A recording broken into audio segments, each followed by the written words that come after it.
Good afternoon student, my name is Ramandeep Kaur. यह lecture है आपका बिजनेस एथिक एंड सीएसआर का। आज अपने इस लेक्चर में आपका नेक्स्ट टॉपिक है कोड ऑफ एथिक्स, उसके बारे में करेंगे। तो पहले देखते हैं कि कोड ऑफ एथिक्स का मतलब क्या है। Code of ethics is a statement of the norms and beliefs of an organisation. ठीक है, कि क्या कह रहे हैं कि कोड ऑफ एथिक्स जो एक स्टेटमेंट होती है नॉर्म्स एंड बिलीव की, किसी भी ऑर्गेनाइजेशन के जो भी उनके नॉर्म्स हैं, जो भी बिलीव्स हैं, उसकी एक स्टेटमेंट होती है। नॉर्म्स होते हैं, एक स्टैंडर्ड्स होते हैं बिहेवियर के, जो एक्सपेक्ट करते हैं हम अपने है ना हर एक ऑर्गेनाइजेशन के हर एक मेंबर से कि है ना when confronted with a particular situation, कि उन्होंने जब वो किसी पर्टिकुलर सिचुएशन के साथ कन्फ्रंट होते हैं, कंसिस्टेंस है ना सिचुएशन के साथ कन्फ्रंट होते हैं, तो उसको हम नॉर्म्स बोल देते हैं कि जो स्टैंडर्ड, जो बिहेवियर जो एक्सपेक्ट किया जाता है ऑर्गेनाइजेशन में। ठीक है, तो कोड ऑफ एथिक एक रिटन सेट ऑफ गाइडलाइन होते हैं जो इशूड करती हैं ऑर्गेनाइजेशन अपने वर्कर्स को, मैनेजमेंट को, है ना, ताकि उनको हेल्प मिल सकेगी उन्होंने कौन से एक्शंस करने हैं अपनी प्राइमरी वैल्यू के साथ और एथिकल स्टैंडर्ड्स को फॉलो करके। ठीक है, कि written set of guidelines issued by an organization to its workers and management to help them conduct their action in accordance with its primary values and ethical standard, right कि guidelines हैं organisation ने अपने employees और workers और management को issues की कि उन्होंने अपने एक्शन इसी के अकॉर्डिंग करने हैं, उनकी प्राइमरी वैल्यूज़ के और एथिकल स्टैंडर्ड्स के अकॉर्डिंग। नेक्स्ट है feature of code of ethics. First feature is essential for management to ensure smooth running of activities adopted by management only। तो ये कोड ऑफ एथिक जो होते हैं वो मैनेजमेंट अडॉप्ट करती हैं ताकि जो मैनेजमेंट की जो सारी फंक्शंस है, डे टू डे एक्टिविटीज़ हैं, वो चलती रहें, स्मूथली चलती रहें। Next is different from moral codes. जो हमारे एथिक्स, कोड ऑफ एथिक्स हैं, वो डिफरेंट होते हैं मॉरल कोड से।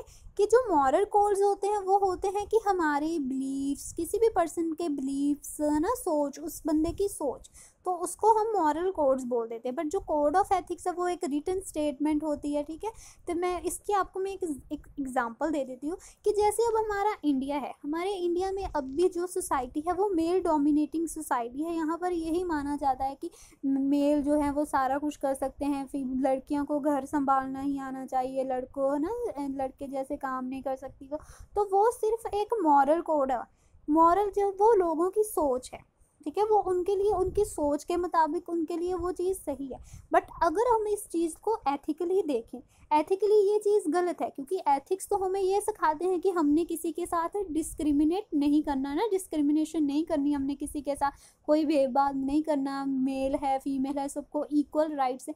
तो एथिक्स तो हमें ये कहते हैं कि ये कंडक्ट अगर हम ऐसा करेंगे कि मेल डोमिनेटिंग सोसाइटी बनाएंगे तो ये हमारा कंडक्ट जो है रॉन्ग है, क्योंकि एथिक हमें रॉन्ग और राइट कंडक्ट के बारे में बताते हैं। बट दूसरी साइड जो मॉरल है वो हमारी सोच होती है, जिस, है ना, जो हमारे ऑब्जर्व करते हैं, हम जिस सोसाइटी में रहते हैं वहाँ रहते वहाँ बन जाती है ऐसी सोच।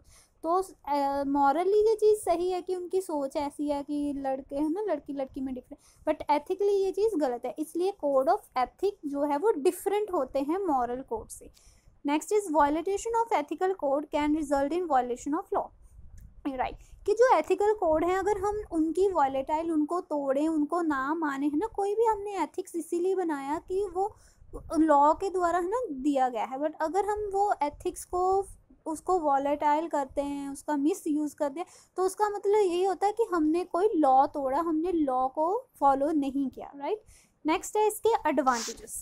इसके एडवांटेजेस हैं, सोसाइटी को भी कोड ऑफ एथिक्स के एडवांटेजेस होते हैं, एम्प्लॉय को होते हैं, इंडस्ट्रीज़ को होते हैं, कंपनी को होते हैं, एंड कस्टमर्स को होते हैं। तो हम वन बाय वन में आपको इसको एक्सप्लेन करते हैं, right.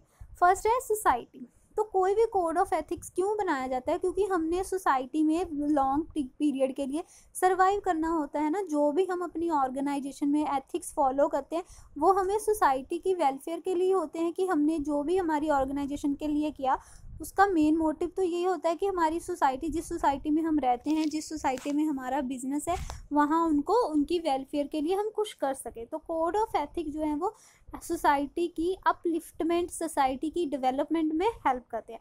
Second one is employees. अगर एम्प्लॉयज़ को कोड ऑफ एथिक्स पता होंगे, है ना, तो उनको पता होगा कि जो ऑर्गेनाइजेशन है उनसे क्या एक्सपेक्ट करती है, उन्होंने क्या काम करना है, कैसे करना है। एक रिटन स्टेटमेंट होती है जिसमें उनको बताया जाता है कि आपको ये चीज़ें फॉलो करनी है, ये एक्शन फॉलो करने हैं, ये गाइडलाइंस आपने ध्यान में रखनी है, तो उनको गाइडलाइंस प्रोवाइड की जाती है, तो वो उनके अकॉर्डिंग्स काम करते हैं। तो कोड ऑफ एथिक्स हेल्प करते हैं एम्प्लॉयज़ को अपने वर्क ऑर्गेनाइजेशन में अपना काम अच्छे तरीके से परफॉर्म करने के लिए। Next is industry. इंडस्ट्री जैसे कि आप लोगों को पता ही है कि हर एक जगह कंपटीशन है, हर एक इंडस्ट्री का इतना कंपटीशन है, इतने कॉम्पिटिटर्स हैं हर एक प्रोडक्ट के। तो कोड ऑफ एथिक्स जो है वो ऑर्गेनाइजेशंस को ये बताते हैं कि उनको ये गाइडलाइन सेट करते हैं कि उन्होंने एक हेल्दी कंपटीशन मेंटेन कर रखना है ना। अपने जो कॉम्पिटिटर्स हैं उनकी स्ट्रेटजीज़ को देखना, सारा देखना, ये भी हमें कोड ऑफ एथिक्स में हेल्प होती है।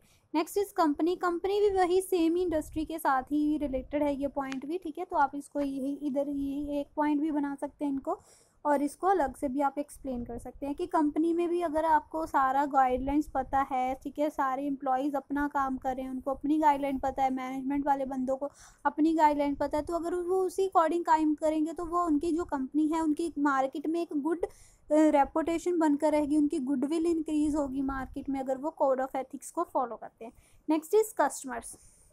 अगर कस्टमर्स के लिए कोड ऑफ एथिक्स इसलिए इम्पॉर्टेंट है, इसलिए एडवांटेजेस प्रोवाइड करते हैं क्योंकि अगर वो कंपनी ऑर्गेनाइजेशन जो है वो कोड ऑफ एथिक्स फॉलो करती है तो उसके कस्टमर हैं जो ज़्यादा अट्रैक्ट करेगी अपने कस्टमर्स को भी इक्वल प्राइस पर, है ना, सारे को हर एक को इक्वल प्राइस पर गुड्स एंड सर्विसेज मिलेगी। ये नहीं है कि किसी को किस प्राइस पर, किसी को किस प्राइस पर, सबको अच्छी क्वालिटीज़ की गुड्स मिलेंगी, है ना।